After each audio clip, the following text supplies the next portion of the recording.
MLA Anirudh Reddy fire. ఈ అనిరుద్ధ్ రెడ్డి ఇప్పుడు వీళ్ళైతే జగదీశ్వర్ రెడ్డి కావచ్చు, పొన్నం కావచ్చు, మరికొంతమంది నాయకులు కావచ్చు, ఎవరైనా సరే ఈ మధ్య కాలంలో ఏదైతే ఇటీవల ఉన్నటువంటి రాజకీయాల నేపథ్యంల మధ్య పవన్ కళ్యాణ్ పైన మాట్లాడారు. కానీ అనిరుద్ధ్ రెడ్డి ఇప్పుడు కాదు, ఈయన దగ్గర 1 month 2 months నుంచి పవన్ కళ్యాణ్ పైన ఆయన వ్యాఖ్యలు చేస్తూ ఉన్నారు, పవన్ కళ్యాణ్ పైన విమర్శలు చేస్తూ ఉన్నారు. సో అది ఏ టాపిక్ వచ్చినా కూడా, సినిమా టాపిక్ వచ్చినా లేదంటే పొలిటికల్ ఏ టాపిక్ వచ్చినా కూడా అనిరుద్ధ్ రెడ్డి అది నేరుగా పవన్ కళ్యాణ్ పేరు ప్రస్తావిస్తూ పవన్ కళ్యాణ్ పైన ఆయన విమర్శలు అయితే చేయడం జరిగింది. సో చాలామంది నాయకులు అయితే నిన్న పవన్ కళ్యాణ్ ప్రెస్ మీట్ మీద రెస్పాండ్ అయ్యి వాళ్ళు మాట్లాడితే, అనిరుద్ధ్ రెడ్డి మాత్రం గత కొద్ది రోజులుగా పవన్ కళ్యాణ్ పైన పలుమార్లు మీడియా సమావేశంలో కావచ్చు, అదేవిధంగా ఇంటర్వ్యూలలో కావచ్చు, పవన్ కళ్యాణ్ పైన ఏదో ఒక విషయం పైన ఆయన పైన విమర్శలు చేస్తూ ఉన్నాడు జడ్చర్ల ఎమ్మెల్యే అనిరుద్ధ్ రెడ్డి. సో ఇది ఇప్పటి నుండి కాదు, గత నెల 1.5 month అవుతుంది నాకు తెలిసి అనిరుద్ధ్ రెడ్డి పవన్ కళ్యాణ్ పైన మాట్లాడుతూ ఏమంటున్నాడు అంటే, పవన్కు ఫ్యాన్స్పై ప్రేమ ఉంటే ఫ్రీగా టికెట్లు పంచాలి.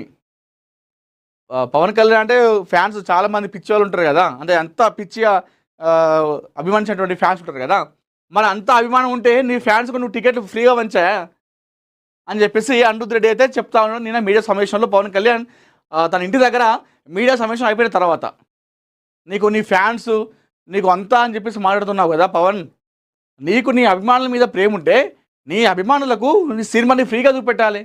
ఎందుకు ప్రీమియర్ షో అయితే వేలే వంచుతున్నావు, ఫస్ట్ డేకి ఇందుకు అంత డబ్బులు పెట్టి వంచుతున్నావు, అమ్ముతున్నావు టికెట్లు. నీ ఫ్యాన్స్ అన్నప్పుడు నీ ఫ్యాన్స్కి నువ్వు టికెట్లు ఫ్రీగా వంచు అని చెప్పేసి అనిరుద్ధ్ రెడ్డి నిన్న ఘాటు వ్యాఖ్యలు చేసిండు అని చెప్పేసి మనం ఇక్కడ పేపర్లో చూసుకోవచ్చు, మహాపత్రికలో.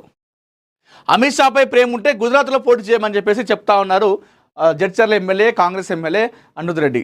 నీకు అమిత్ షా మీద అంత ప్రేమ ఉంటే, ఇప్పుడు ఆయన ఇచ్చినటువంటి స్క్రిప్టే కదా పవన్ నువ్వు చదివేది, వాళ్ళు ఏదైతే రచించిర్రో దానిలో భాగంగానే నువ్వు చేస్తూ ఉన్నావు కదా ఇదంతా కూడా. సో నీకు అంత ప్రేమ ఉంది కాబట్టి అంశం మీద నువ్వు వెళ్ళి అక్కడ గుజరాత్లో పోటీ చేయి, ఇక్కడ ఎందుకు నీ కథ అని చెప్పేసి ఇక్కడ అనిరుద్ధ్ రెడ్డి అయితే వ్యాఖ్యలు అయితే చేయడం జరిగింది. సో మొత్తానికి ఏదైనప్పుడు కూడా నిన్న ఏదైతే పవన్ ప్రెస్ మీట్ ఉందో ఇది ఒక్కసారిగా రెండు తెలుగు రాష్ట్రాలు కూడా రాజకీయాలు మొత్తం కూడా హీట్ ఎక్కినాయి. రేవంత్ రెడ్డి ఢిల్లీలో ప్రెస్ మీట్ పెడతలేడా, ఎంపీ రఘునందన్ కౌంటర్. సో దీనిపైన మాట్లాడినటువంటి చూద్దాం.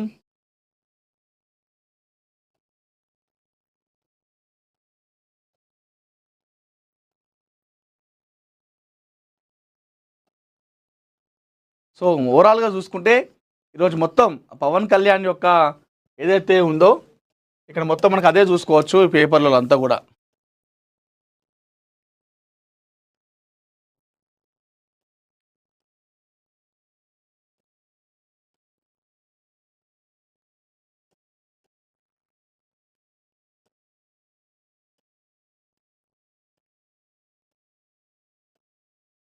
సో రఘునందన్ రావు గారు ఎంపీ మాట్లాడినటువంటి విషయాన్ని మనం ఇక్కడ చూద్దాం.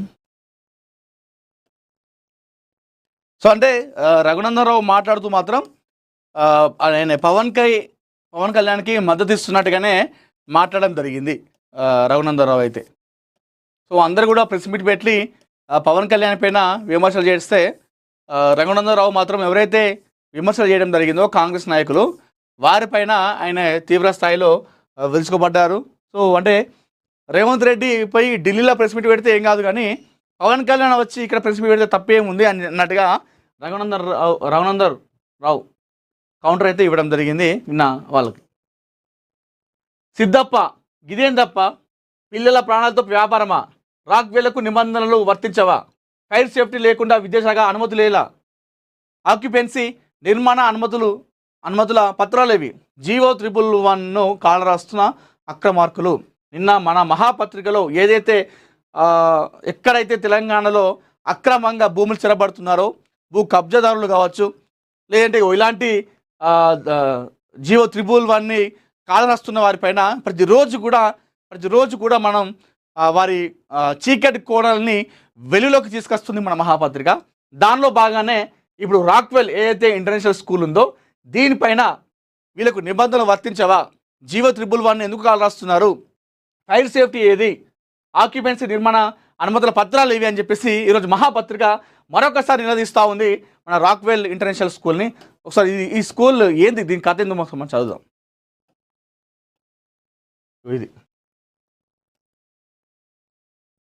విద్యార్థులకు విద్యాబుద్ధులు నేర్పించి వారిని సక్రమైన మార్గంలో నడిపించేందుకు విద్యార్థి తల్లిదండ్రులు పాఠశాలలకు పంపిస్తారు. కానీ దేవాలయంటి పాఠశాలలు నేడు వ్యాపార సముదాయాలుగా మారాయి.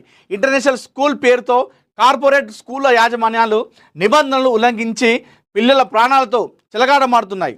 భవనానికి ఆక్యుపెన్సీ, నిర్మాణ అనుమతుల పత్రాలు, ఫైర్ సేఫ్టీ లేకుండానే విద్యాశాఖ అధికారులు రాక్వెల్ ఇంటర్నేషనల్ స్కూల్ నడిపేందుకు అడ్డదారులు అనుమతులు జారీ చేయడంపై తీవ్ర విమర్శలు వెలువెత్తుతున్నాయి. జీవో 111ను తుంగలో తొక్కుతున్నప్పటికీ హైడ్రాకి ఇవేమీ కనిపించవా, ఫైర్ సేఫ్టీ లేని కారణంగా అగ్ని ప్రమాదాలు సంభవించి పిల్లల ప్రాణాలు పోతే కానీ స్పందిస్తారా అంటూ విద్యావేత్తలు సైతం ప్రశ్నిస్తున్నారు. ఇది రాక్వెల్ ఇంటర్నేషనల్ స్కూల్ యొక్క కథ. మనం నిన్న మహాపత్రికలో నిన్న ఇచ్చినటువంటి ఆర్టికల్ ఇది. నిన్న కూడా ఇచ్చినాము, ఎలాంటి రెస్పాండ్ లేదు. సో ఎందుకంటే ఇక్కడ మన పోరాటం ఏంది, అక్కడ పిల్లలు ఉన్నారు, పిల్లలకి ఏదైనా అయితే ఏంది పరిస్థితి, ముందస్తుగానే చర్యలు ఉండాలి కదా. మనకు రాక్వెల్ స్కూల్ అంటే మనకైనా కోపమా వాళ్ళ మీద, మనకు ఎందుకు కోపం ఉంటుంది, అక్కడ సక్కంగా ఏం లేవనే కదా. ఓ ఆక్యుమెంట్స్ నిర్మాణాలకు పత్రాలు చక్కగా లేవు, జీవో 111 ఇష్టం వచ్చినట్టు చేస్తారు, బహుళంతస్తులు కడతారు అక్కడ. దాంతో ఫైర్ సేఫ్టీ ఉండదా అని ఇంత పెద్ద స్కూలు కోట్లు కోట్లు పెట్టి కడతారు, ఫైర్ సేఫ్టీ లేకపోతే లక్షలు పెట్టి పిల్లలు చదువుతారు అందులో. ఏమైనా అయితే అంటే అప్పుడు ఏమైనా అయితే అప్పుడు బయటకు వచ్చి అయ్యో ఇట్లా జరిగింది దానికి చర్యలు చేపడుతున్నాం అని చెప్పేసి అంటూ ఉంటారు. అదేదో ముందస్తు చర్యలు తీసుకుంటే అయిపోతుంది కదా, ఇంత కథ ఉంటుంది కదా.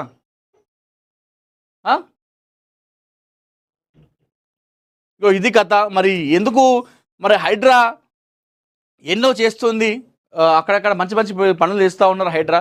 మరి ఎందుకు హైడ్రాకు ఈ రాక్వెల్ ఇంటర్నేషనల్ స్కూల్ భాగవతం ఎందుకు అనిపిస్తలేదు? ఫైర్ సేఫ్టీ లేకుండా ఏ విధంగా నడిపిస్తారు? ఇట్లాంటి పెద్ద పెద్ద బిల్డింగ్లలో ఫైర్ యాక్సిడెంట్ అనేది ఎక్కువ అవుతూ ఉంటాయి. మరి లక్షలు పెట్టి పిల్లలు చదివితే వందలాది పిల్లలు అందులో ఏమైనా అయితే ఏంది పరిస్థితి? ఎందుకు దీన్ని అంత నెగ్లెక్ట్ చేస్తూ ఉన్నారు హైడ్రా కానీ, అధికారులు కానీ, పోలీసులు కానీ? ఏమైనా అయితే అప్పుడు స్పందిస్తారా? మరి మహాపత్రికలు రాసినట్టు ఏమైనా అయితే కానీ స్పందించరా? సో రాక్వెల్ ఇంటర్నేషనల్ స్కూల్లో ఎవరైతే చదువుతున్నారో పేరెంట్స్ దయచేసి మీరు కూడా ఆలోచించండి.